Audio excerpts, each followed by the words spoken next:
Hey folks, welcome back to the Sedgwick Jimmy channel. We're certainly glad to see you, and today we're taking a look at the defense of Rorke's Drift, a mission station that came under attack in 1879 during the Anglo-Zulu War. How did roughly 150 British soldiers hold off a Zulu force of up to 4,000? Well, that's what we're here to talk about, so let's get into it.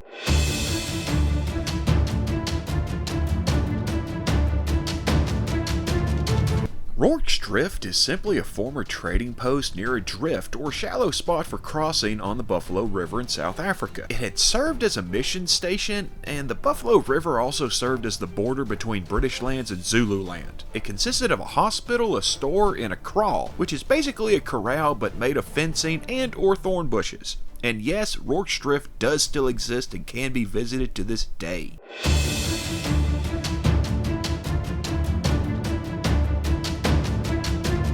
The British established their version of Cape Colony in the southern tip of Africa in 1806, though the Dutch had already laid claim to much of the area. Many of these Dutch headed further west, farming the land and becoming known as Boers. As the Dutch lost power to the French and the British relationship with France soured, mostly due to some guy named Napoleon, British settlements increased to the point that, in 1814, the land was ceded to them by the Dutch, which didn't make the Dutch-speaking Boers very happy, so most of them moved off and started their own territories, Transvaal and the Orange Free State. The British ended taking over both of these territories after the two Boer Wars, mostly because of the discovery of diamonds in the area, plus most other European countries were trying to grab up as much land as possible as quickly as possible, and the Brits were going to get in on that action. And this leads us to Zululand.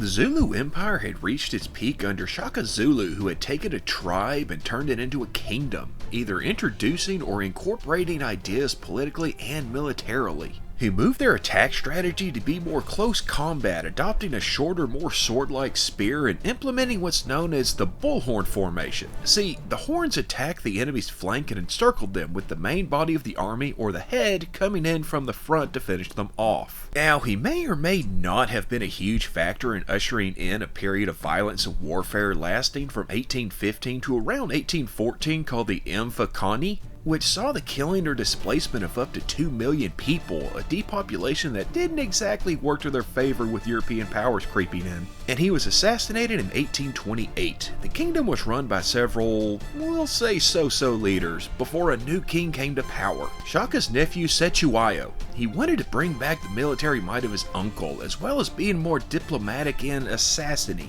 Yeah, he had a lot of people killed, including quite a few family members and his father's favorite wife, but let's be honest, he didn't do anything that monarchs all over the world had been doing for years, so yeah. The Zulu had some conflict here and there with the Boers, but they mostly kept a semi-peace with their neighbors, and then the British came knocking.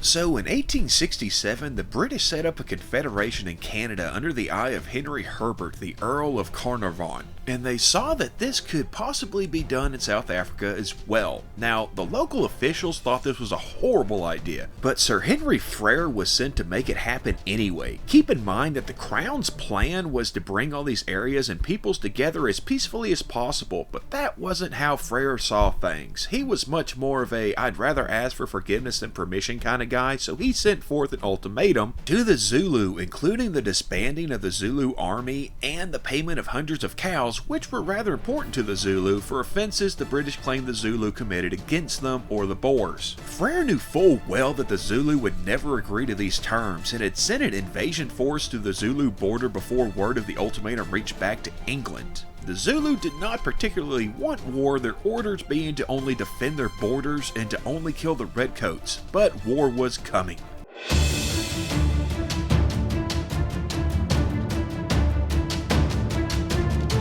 In January 1879, Lieutenant General Frederick Thesiger, without permission from the government, led almost 5,000 men into the Zulu land, intending for several separate columns of soldiers to head for the capital of Ulundi, coming together there. However, when he set up at Isandlwana, he took about half his men and chased after a Zulu force. This was of course a diversion, and the main Zulu force of about 20,000 attacked the camp. Fighting the Battle of Isandlwana. The British and their allies were slaughtered, 2 survivors making their way back to the Buffalo River while being pursued by part of the Zulu reserve column of 3,000 to 4,000 men.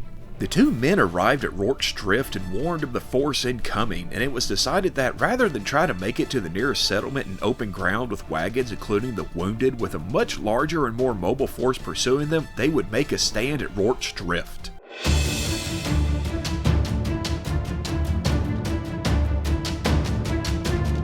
The British reinforced their position, installing sandbag walls and barricading doors with furniture. Luckily for them, the kraal was made of stone walls and could be used as a defensive position. They were also able to gain some reinforcements from Isandlwana. However, when the Zulu were spotted crossing the river, a good number of these reinforcements left, leaving behind about 150 men, roughly 120 able to take up arms. The man in charge of the defense was Colonel John Chard, and with his numbers greatly diminished, he ordered his men to build a wall of biscuit boxes. Hey, it's war, you gotta use what you got, through the middle of the area in case he had to abandon the hospital. Around 4:30 p.m., the Zulu attacked the southern wall, drawing British fire. The Zulu were being commanded by Debula Manzi, who went against his orders of only defending Zulu land in his attack. It should also be noted that though the Zulu MP mostly fought with spears and shields, some did use rifles, though not particularly well.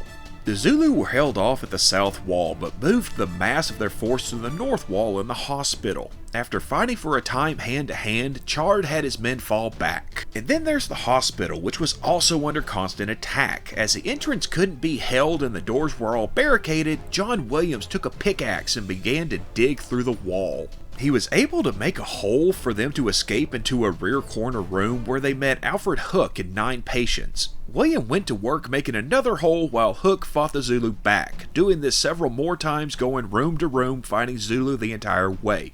Oh, and the roof was on fire. They eventually made it to a window where they were able to join the rest of the defenders, the kraal having been completely abandoned due to heavy Zulu attack. The British kept up the fight, with the attacks diminishing until around 2 a.m. when the attack stopped and the Zulu retreated.